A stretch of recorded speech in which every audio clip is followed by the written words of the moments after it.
Yeah, I am Dan. I'm a consultant here at TNT, and I've been working on the SHRA program for the last 2 years as a sort of support manager, working directly with registered providers and local authorities on lots of different things to do with retrofit.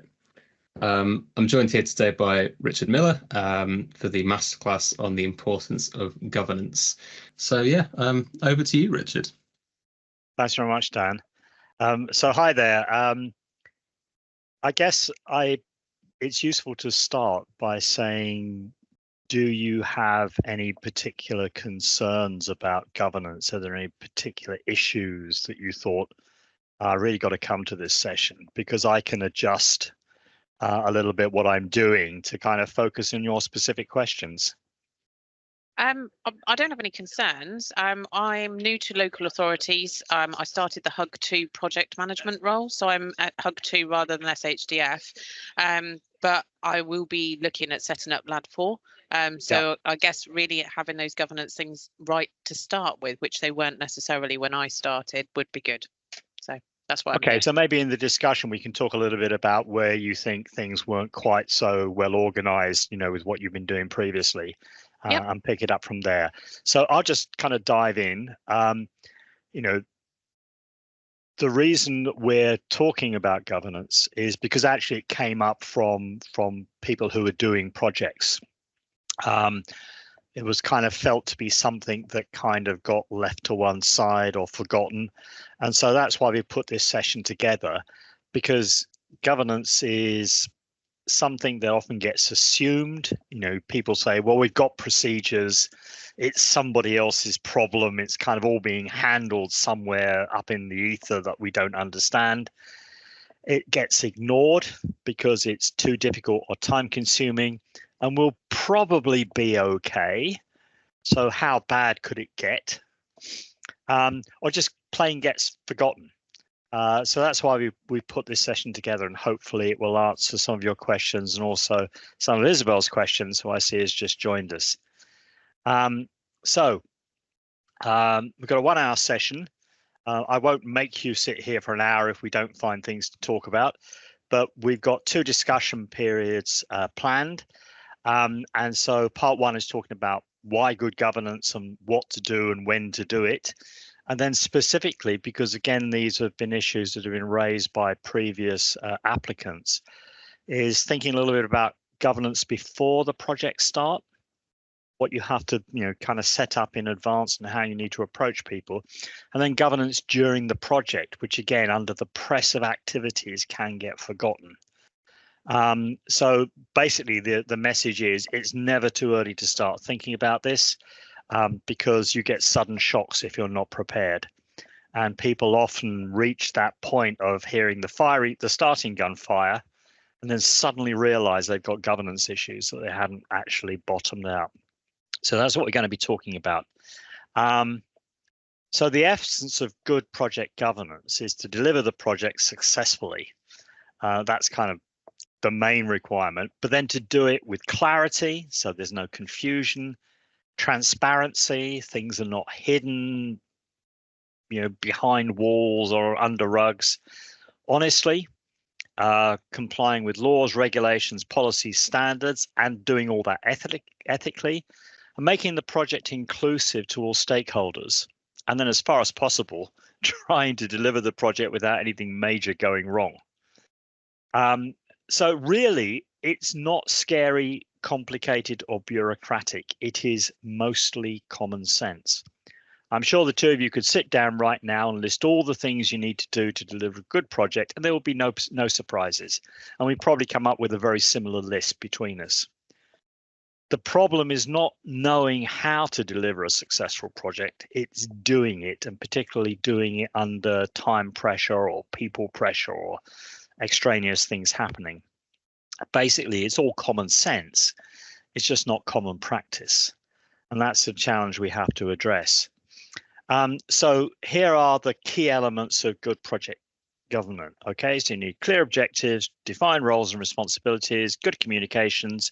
You've got to be thinking about the information you need to collect, exchange and report, have good decision-making processes. Clearly, you've got to be compliant. You've got to be thinking about risk management and stakeholder engagement. I don't think there would be anything that would be a surprise to anybody who's been involved in a project. The challenge is to do them consistently and transparently.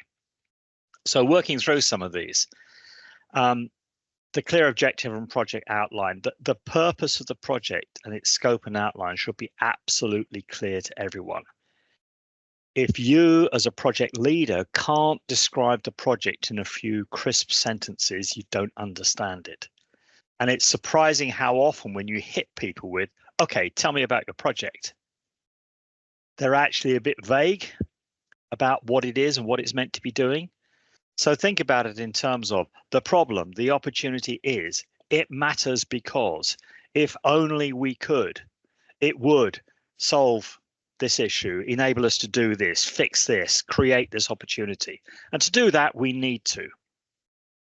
And you know, speaking as someone who's worked through project plans with hundreds of different people and looked at thousands of proposals, it's amazing how often people struggle with this bit because you've if you worked hard on it, you've spent a lot of time thinking about it, you've internalized a lot of stuff, and you start to stop stating the obvious. And yet the obvious is a very important part of what you need to communicate. So, you know, be sure that you've got that half page that says, if anybody asks, you know, this is what the project is about. This is what we're aiming to deliver.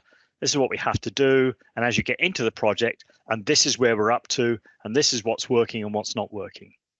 And if you can't fit that onto half a page and tell anybody in 30 seconds the most important features, you know, then question whether you've got grip on the project. Define roles and responsibilities. It's vital that the roles and responsibilities are clear. Everybody needs to know who is doing what. And a good tool that I like for this is called the RACI Chart. It identifies who is responsible for delivering a task, who's actually going to do the work, who is accountable for making sure it happens, where does the buck stop, who needs to be consulted before a decision is made, and who needs to be informed after a decision is made. So typically, responsible is a small number, maybe a team. Accountable ideally is one person, so that everybody knows who they need to go to if there's a problem in a particular area, and any number might need to be consulted or informed. And you can list these out on a simple spreadsheet. But it is amazing when you try and force people to do this, how often you find a task that has no one responsible. Actually, nobody's figured out how it's going to get done. There's no one accountable. There's no one whose job it is to ensure that task gets done. Or forgetting to consult and inform. So there might be a project change. There might be a new timing requirement. People might need to change their plans, and they've not been either consulted or informed. And I have a practical example right now. I'm working with another organization, a trade body, and we worked out exactly what we need to do for their growth plan for the next 5 years. And can I get them to fill in the RACI chart? They're just kind of going, oh yeah, well, we haven't quite decided that yet. We'll think about that. And I keep saying to them, you haven't got a plan. You can't point to the people. You haven't got a plan. So that's an important part of doing it. Delivering a project with good governance, and a RACI chart is a good way of helping people through that process. And communications is critical. You need to keep everyone informed and aligned, and that needs a focus on communications. And one of the key problems in projects is do not assume that you've reached everyone or that everyone gets it in the first iteration. One of my bosses used to say to me, in a major complex project or a change program, when you have told the story of the project so many times that you can barely bear to repeat it once more, you've just begun to communicate. There is a responsibility on the leaders to keep that communication flowing. It is absolutely vital. Good project governance requires the smooth flow of accurate and timely information. It sounds obvious, but if you are dealing with a relatively complex supply chain, if you are in a partnership with people, if you are in a consortium, this stuff can go wrong very quickly. So figuring out how you're going to, what information you need to share, when you need to share it, how you're going to report it. Again, who's responsible for what? Who has to provide that update, that latest spend rate, that latest set of timing issues, that update to the risk register? Who has to do it? When do they have to do it? Who do they have to give it to? And in any project, decisions are constantly being made. I mean, that's the essence of a project, is you're always making decisions. And it doesn't matter how you choose to make those decisions, but everyone needs to know and understand how it works. Because if decisions seem arbitrary, capricious, or political, people just stop working on them. You get pushback. In the extreme, you actually get corporate sabotage. And I've watched that happen. I was working with a bank on a project, and the leadership had a plan about what they were trying to do, but they hadn't communicated it properly to the people in the trenches. And the people in the trenches were just getting these weird contradictory messages that kept flying around, where decisions were being made for practical reasons, but were not being explained.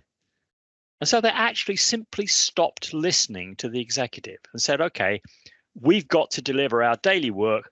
We'll just get our heads down and get on with that. And we'll just forget those guys because, they're a waste of space. They have no idea what they're doing. So we'll just ignore them and get on with what seems to us to be the important stuff. So your decision-making process has to have that aspect of transparency. People need to know why things are happening and how decisions get made.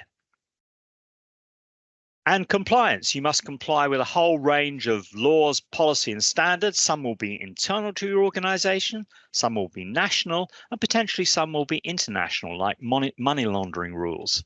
So there'll be rules specific to the competition. There will be subsidy rules around the way you organize the project. There will be procurement rules, anti-corruption laws, and so on. And giving some thought to which ones you're going to have to deal with, again, so you don't get blindsided, is an important part of preparation. And risk management is a vital part of keeping control of the project. Again, if you're going to apply for a project, you will have to provide a risk register.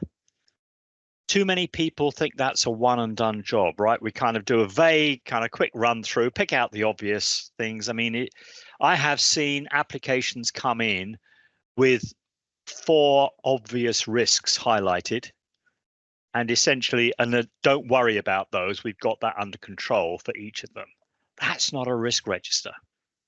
You need to be thinking through, constantly assessing the risks as they evolve, as they change, and thinking about how can I stop them happening? How can I stop them becoming a reality? But also, if they do happen, how can I reduce their impact on the overall project?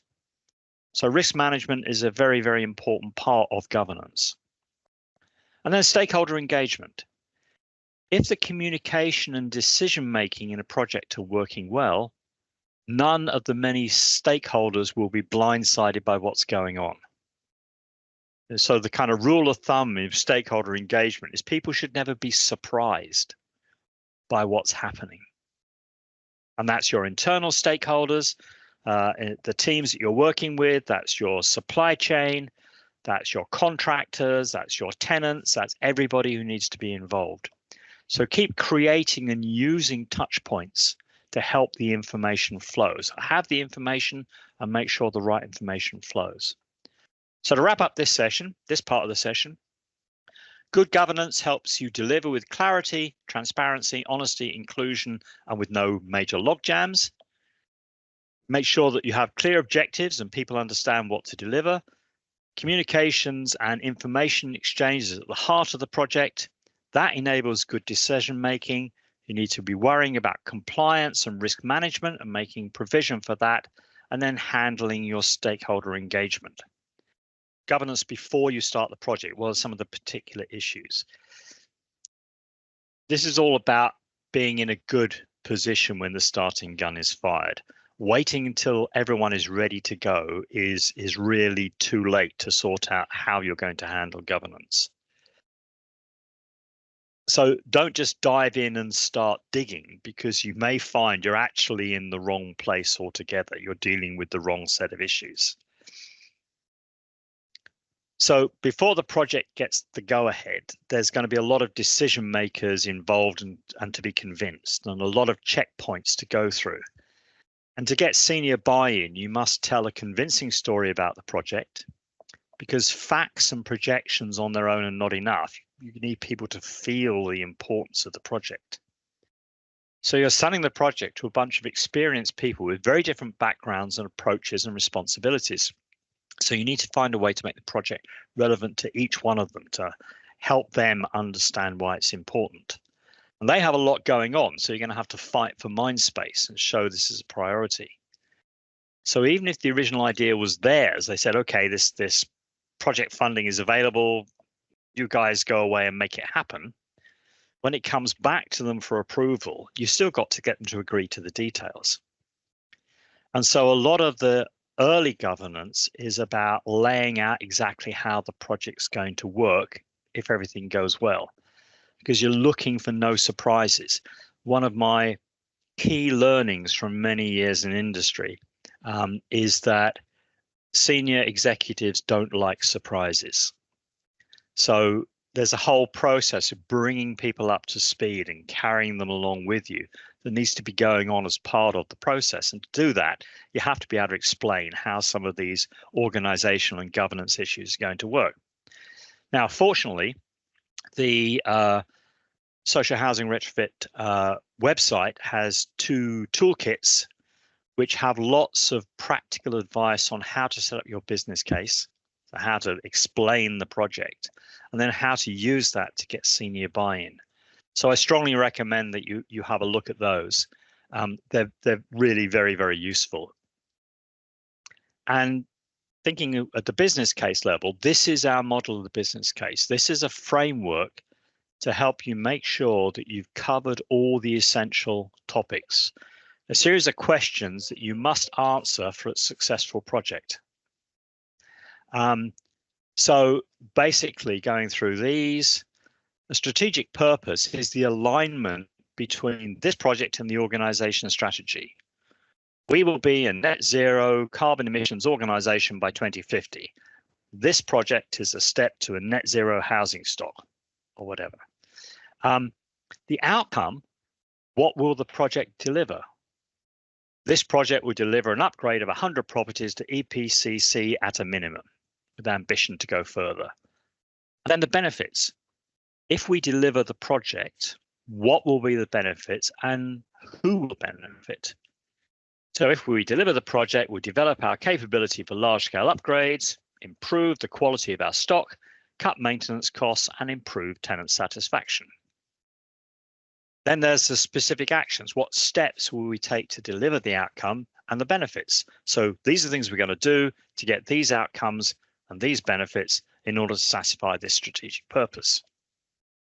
So a combination of external wall and loft installation together with replacement windows and doors or whatever you choose. Then there's a delivery plan. What's the program for delivering the retrofit actions? The costs. What's the cost estimate for this project? How do you plan to cover the costs? How are you going to finance this? Resources, very important. What resources, both internal and external, are required to deliver the project? Do you have the capacity to do this? Where are you going to get the people from? What are your procurement strategies? What are the tactics and strategies for procuring the external resources? And then this whole question of risk management, your risk management plan and your risk register. And the way these things tend to evolve is this is not a linear process.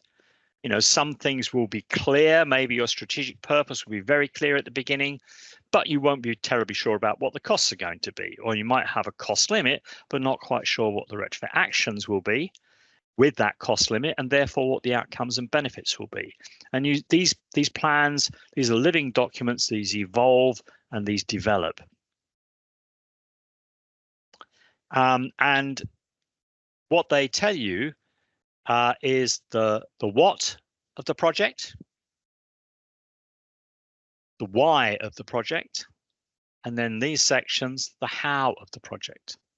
So within the business plan, you can and you should define and document your processes and procedures. All those key things about good governance, about how you're going to run the project, they will be in here. Another key tool to use early on is the risk register. It's an essential part of project governance. It's a snapshot of where the project risks lie at any point and how you can mitigate those risks, and it changes as the project evolves. So some risk issues will be dealt with, some will fade away, some will increase in importance, and new problems will be discovered. But it's not something just for the application. Start it early, right when you're beginning to scope the project, because it can help you think about some of those other parts of the business plan. And keep it live. You can use it as a communication tool. You can use it to help you get the message across to all of the different participants about where we're up to, what's working well, what's not working well, what corrective actions do we need to take. It's a very, very powerful tool. So those are a few thoughts about before, and that's all about getting people ready for the project, getting the permission to go ahead with the project, submitting the application form, hopefully getting funded, but lining up the people you need support from to deliver the project. Thinking about those things like, okay, supposing the project goes ahead, we like the outcomes, we like the benefits, how are we going to procure what we need?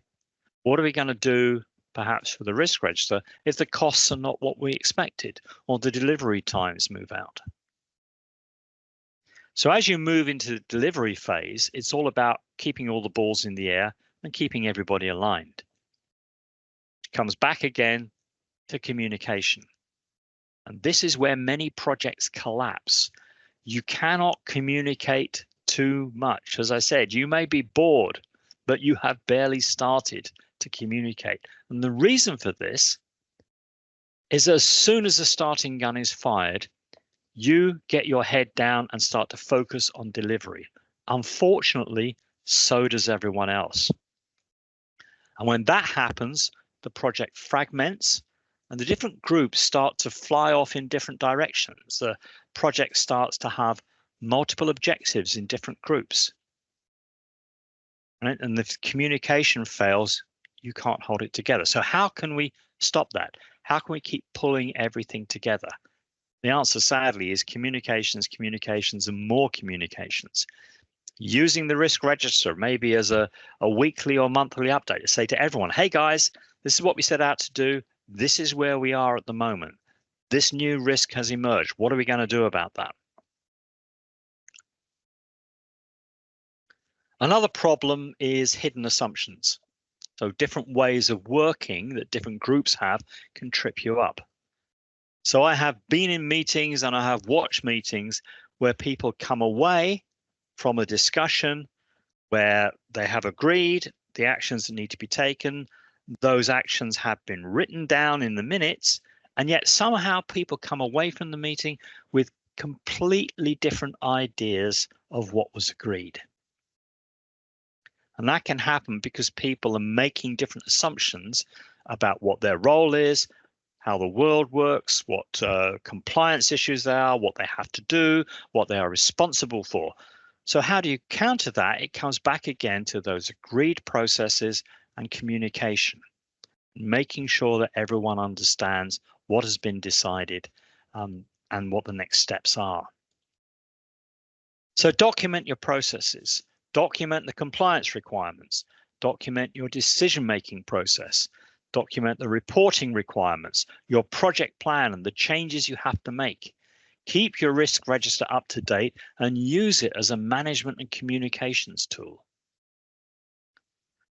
I'm personally a fan of checklists. One reason we need to do these things is because we forget under pressure. Steps get skipped. And checklists are simple and effective. So medical checklists, make sure you've got the right patient and you're going to perform the right operation on the right bit of them. They have checklists for a very good reason. Similarly in aerospace, my hobby is astronomy. If I've been out observing 2 or 3 hours in the middle of the night, I'm tired, I'm a bit foggy, I need to close down my equipment safely, because if I don't do that, I may damage some of it. So I actually have a checklist on the exit door that says, before you go from my observatory, before you go, have you done these things that you always have to do every time? And most of the time I have done them. Sometimes I realize, oh yeah, no, I didn't do that. And I've avoided a problem. So, checklists are another good way of making sure that you've covered every step. Particularly if there are regular steps that need to be done, like on the reporting issues. If you've got a checklist, okay, have we had this information from all the people who are participating? Have we got those numbers? Has anybody submitted them? Again, it's the kind of job, it's this kind of boring job that has to be done. Someone's got to do it. It can very, very easily get forgotten. And then you find yourself under pressure trying to back up and sort things out. So to wrap up this section, start early before you get in too deep. Make sure the decision makers are supportive. Use that business case template and risk register to kind of communicate what's going on. Tell the story. Tell the story to everybody who needs to know. This project is about. This is what we're going to do. This is what success looks like. And delivery is about keeping the balls in the air so everyone aligned. Communications is key. You can never do too much. I tend to bang on about communications because it is probably the most common cause of project problems that I've encountered throughout my career. So really, really make sure that communications is not an add-on. It is absolutely essential to delivering a project and to doing so, meeting those requirements of honesty and transparency and all the rest of it. You've got to face the risk of over-focus and teams doing their own thing. As soon as you kind of divvy up the work and say, okay, you guys look after this task and you guys are going to deal with that, they will be off and running, working on what they've been asked to work on. They do not necessarily raise their heads to see what everybody else is up to. And that you get that breakup, that centrifugal force that pulls the project apart, and you start to get silos. And silos can be fixed, but they're a real nuisance to have to fix. Be aware of hidden assumptions, so that, okay, people nod when you say, this is what we have to do next. Did they really get it? Do they really understand? Or have they filtered it through their own way of working and ways of looking at the world that says maybe they're going away with a slightly different idea about the importance of what they've been asked to do or what specifically the requirements are? So again, time in those decision-making processes and in those meetings, making sure you have achieved clarity, very, very useful to delivering the project. And then document your procedures. And like I say, checklist work. If they help you, that's terrific. And finally, don't panic. There are toolkits and masterclasses for everything we've talked about today on the website. They go into a lot more detail and they connect you with other useful resources, so use them. And like I said at the very beginning, this is not complicated or bureaucratic. It's stuff that we all know we should be doing. The trick is organizing your project so you actually do them.